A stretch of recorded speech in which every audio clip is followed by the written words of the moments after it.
estar conociendo.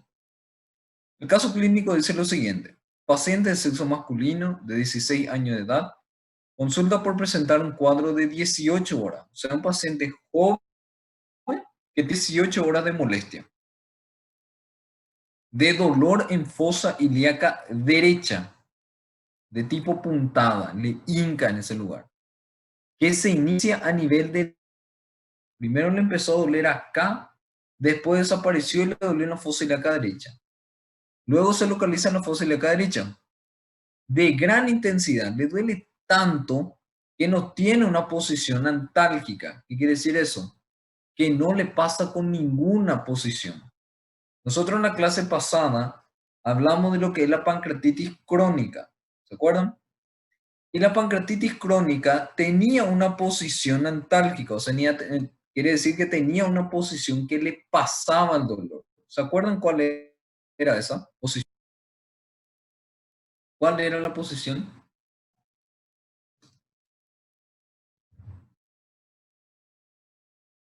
Abraçado com os joelhos? Básicamente es exactamente acostarse, ¿verdad? Extendiendo la mano y se le llama el famoso genu pectoral, flexión del miembro inferior, ¿verdad? O sea, se apoya por la rodilla y el pecho lleva hacia adelante, ¿verdad? ¿Para qué? Para que todo el contenido intestinal caiga y deje libre el páncreas. Muy bien. Acompañado al cuadro, después de este dolor, al mismo tiempo le causó náusea, le causó vómito y le causó anorexia. ¿Qué quiere decir eso? No quería comer. Anorexia quiere decir no quiere comer. Preguntándole un poco más, el paciente dijo, nunca tuvo fiebre, no tuvo fiebre, no tengo fiebre, no me dio fiebre. Ni tampoco de posiciones líquidas. ¿Qué quiere decir eso? Deposiciones líquidas es la misma cosa que diarrea, solo que nosotros no utilizamos la palabra diarrea porque la palabra diarrea es diagnóstico. Entonces nosotros utilizamos deposición, que son, ¿cómo se dice?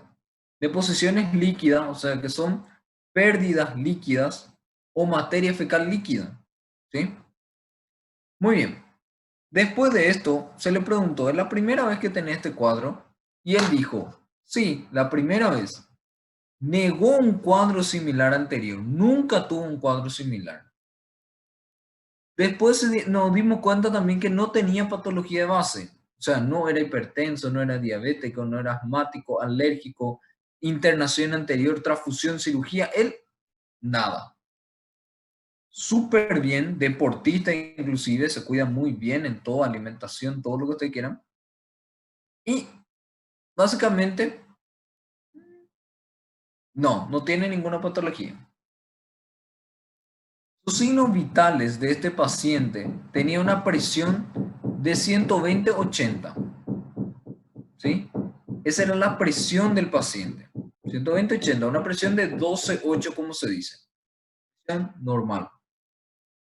Su pulso era de 80, pulso entre 60 a 100, normal, ¿sí? No había alteración del mismo.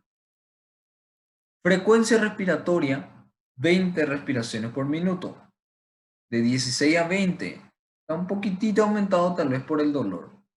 Y temperatura, o sea, en el límite de lo normal, mejor dicho, su temperatura 37.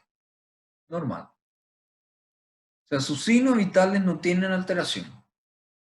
Al examen físico, el abdomen de nuestro paciente es un abdomen plano. ¿Sí?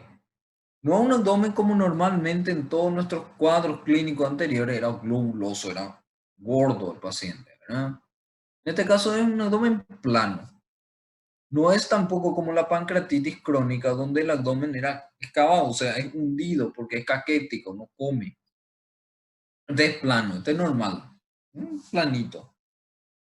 Simétrico, o sea, no hay ninguna alteración en el abdomen. Blando, se toca, depresible, se hunde, pero tiene dolor en la fosa ilíaca derecha. Le tocamos la fosa ilíaca derecha y el paciente tiene dolor.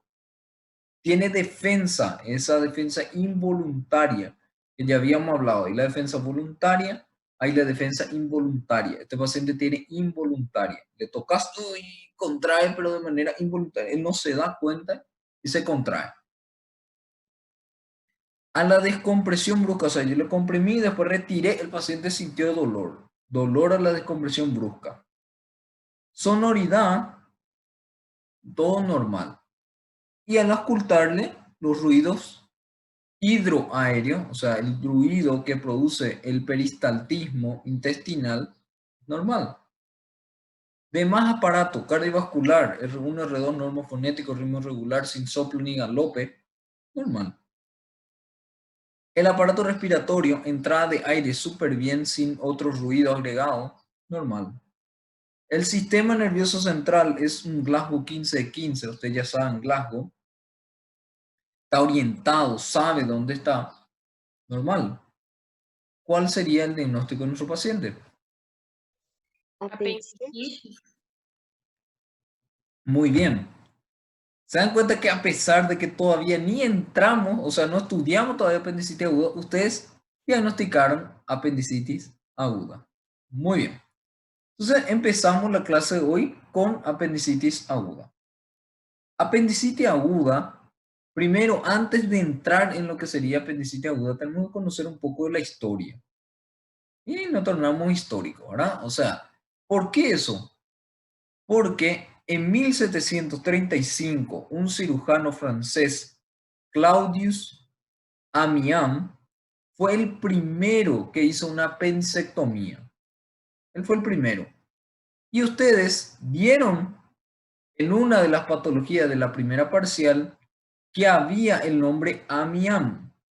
¿En dónde había Amiens? Hernias. Hernia. ¿Qué era Amiens? ¿Qué era Amiens? Estaba en hernia, muy bien. A hernia que contenido apêndice secal inflamado. Muy bien. Y es justamente así como se diagnosticó y se hizo la primera apendicectomía. Claudius Amiens, le diagnosticó a un niño de 11 años hernia complicada. Le operó y encontró que el contenido del mismo era una apendicitis aguda. ¿Y qué hizo? Retiró el apéndice, cerró y ahí apareció lo que era Amiens. Se le catalogó como que inflamación del apéndice es Amiens. Pero ¿qué pasa? Después de esto, cambió el concepto. La apendicitis aguda en realidad no era apendicitis aguda, sino que era una inflamación del ciego. Hasta que en 1886 llega Reginald Fitz y él dice lo siguiente, no es el ciego el inflamado, es el apéndice inflamado. Y a él se le conoce como el padre del concepto que la apendicitis aguda es la inflamación aguda del apéndice secal por una obstrucción de su luz o por una causa que obstruye la luz del mismo. Entonces, a partir de 1886 recién se dijo, no, el proceso inflamatorio no tiene que ver con el ciego, sino que con el apéndice. Vamos a quitar el apéndice, vamos a dejarle al ciego en paz. ¿Sí? Muy bien, la epidemiología. Cuando usted piensa en una apendicitis aguda, ¿qué a usted le viene a la cabeza? Lo primero, apendicitis aguda. Ya pudieron diagnosticar la apendicitis aguda. Una vez diagnosticado la apendicitis aguda, ¿qué resolución le viene a la cabeza? ¿Qué se tiene que hacer? Cirurgia. Exactamente, cirugía. Es una de las causas más comunes de cirugía, de urgencia. No digo la más común, sino que alguna de las más común, porque hay otras patologías que te van a dar inclusive el jueves, que es también común que su diagnóstico y posteriormente sea resolución quirúrgica. ¿Es un abdomen agudo inflamatorio? Sí. Diagnóstico de apendicitis aguda va a quirófano, cirugía, resolución quirúrgica.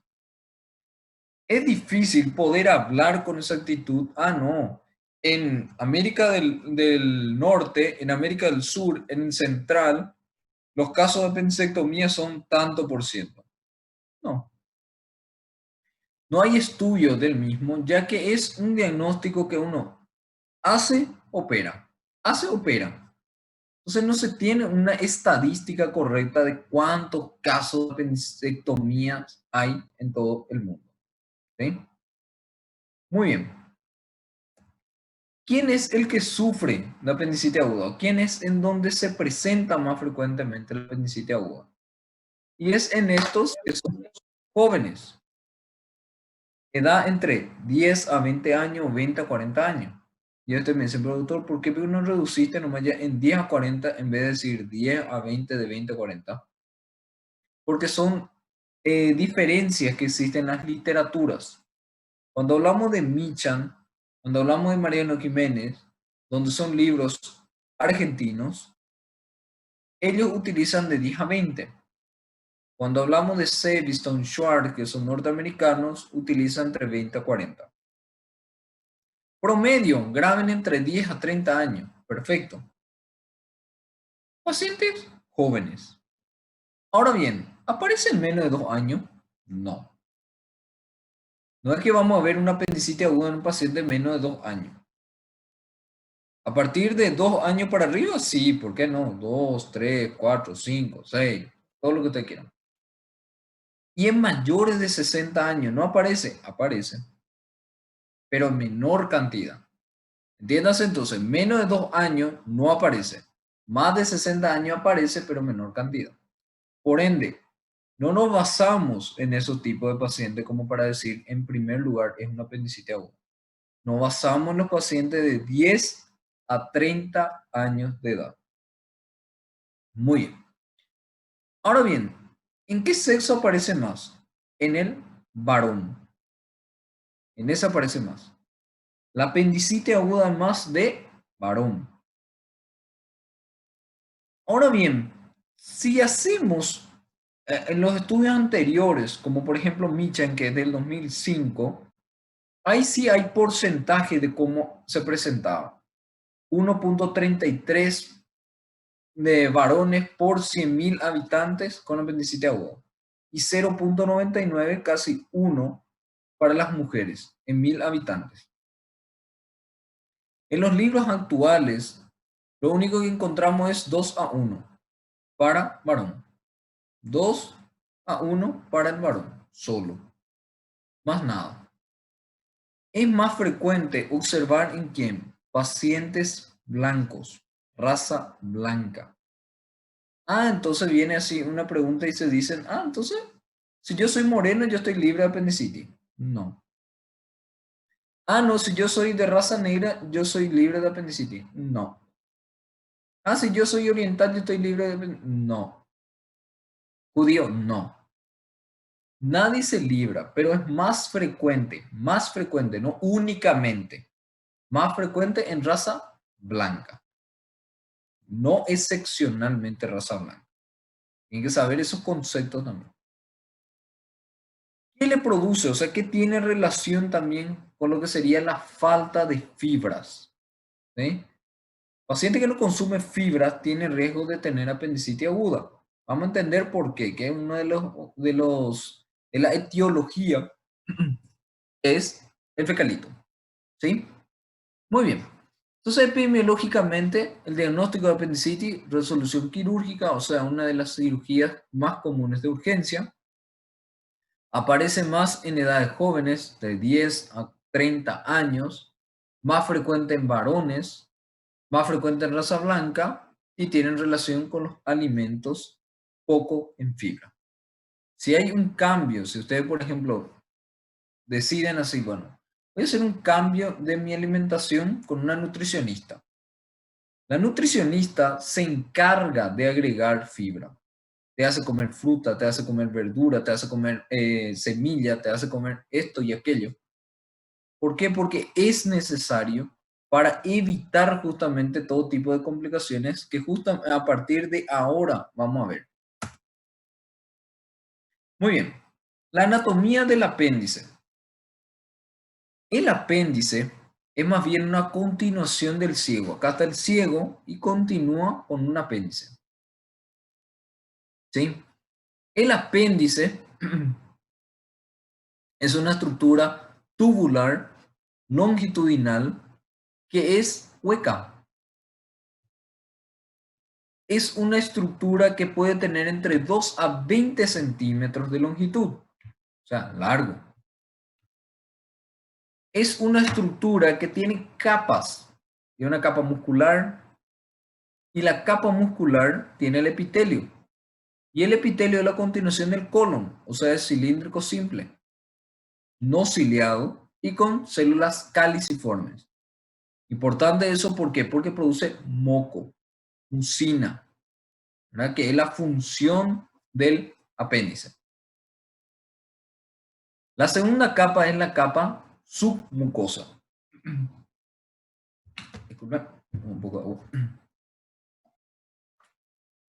La capa submucosa. Y la capa submucosa es importante tener en cuenta ¿por qué? Porque ahí está el tejido linfoide. Ese tejido linfoide va variando con las edades. Menos de 2 años hay muy poco, entre 12 a 20 años hay un aumento importante de 200 a más, a partir de los 30 del 50% hay 100 y a partir de los 50 aparecen. ¿Por qué la importancia? Porque una de las causas de apendicitis aguda tiene que ver con esa capa y la hiperplasia del tejido linfoide, que vamos a entender más adelante también cuando hablemos de la etiopatogenia. Por último, el apéndice tiene una tercera capa, que en realidad es tercera y cuarta. ¿Por qué? Porque hay una capa muscular interna que es cilíndrica, que es lo que le permite tener estas austras al colon. Y tiene una capa longitudinal externa, que es la continuación de la tenia, que rodea también al apéndice. Básicamente, para encontrar el apéndice, yo miro las tenias. Donde termina la tenia, que hay una tenia anterior, una tenia posteromedial y una tenia posterolateral, donde confluyen estas tenias aparece el apéndice. Inclusive cuando nosotros operamos y el apéndice está un poco difícil de encontrar, o sea, está oculto, yo tomo la tenia anterior, busco dónde termina y ahí está la base del apéndice. ¿Sí? Su origen es posteromedial, o sea, nace posterior y medial, nace el apéndice. ¿Por qué la importancia? Porque si yo corto el ciego, yo me voy a dar cuenta que hay un orificio superior y un orificio inferior. O sea, el superior corresponde a la válvula iliocecal.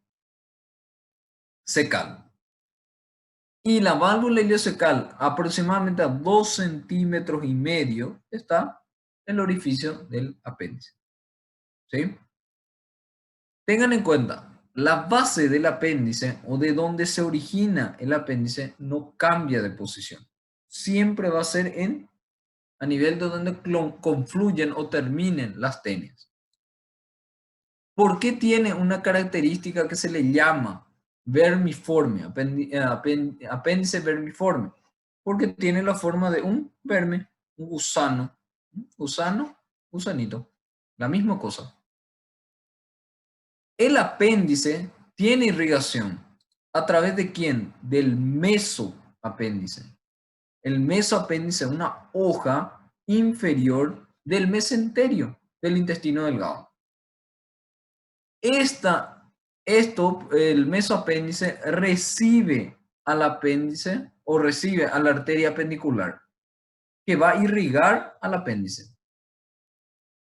Y la arteria apendicular es rama de quién? De la ilio-biseco-cólico. ¿Esa qué es? Rama terminal de la mesentérica superior. O sea, cuando hablamos de rama terminal de la mesentérica superior, hablamos de una ilio-biseco apéndiculo cólico, ¿verdad? Que irriga el apéndice. Una cosa importante es que la arteria apendicular se encuentra en el borde libre. Acá es el borde del mesenterio y nosotros acá ya vemos la arteria apendicular. ¿Sí? Muy bien. Como ya dijimos, la base del apéndice no se modifica. La punta del apéndice sí. La punta del apéndice se mueve en varios lugares, puede tener varias posiciones. Una de las posiciones es por detrás del ciego. Por detrás del ciego quiere decir retro, detrás, secal, ciego. Si aparece por detrás del ciego es retrosecal. Si aparece por detrás del ilium se llama póstero-ileal.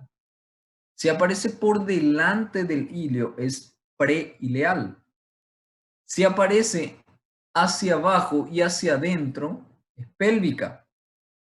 Si aparece por debajo y no hacia la pelvis, entonces es subsecal, por debajo del ciego. Si aparece al costado del ciego, es parasecal o el espacio parasecal, paracolónico, ¿verdad? Básicamente, de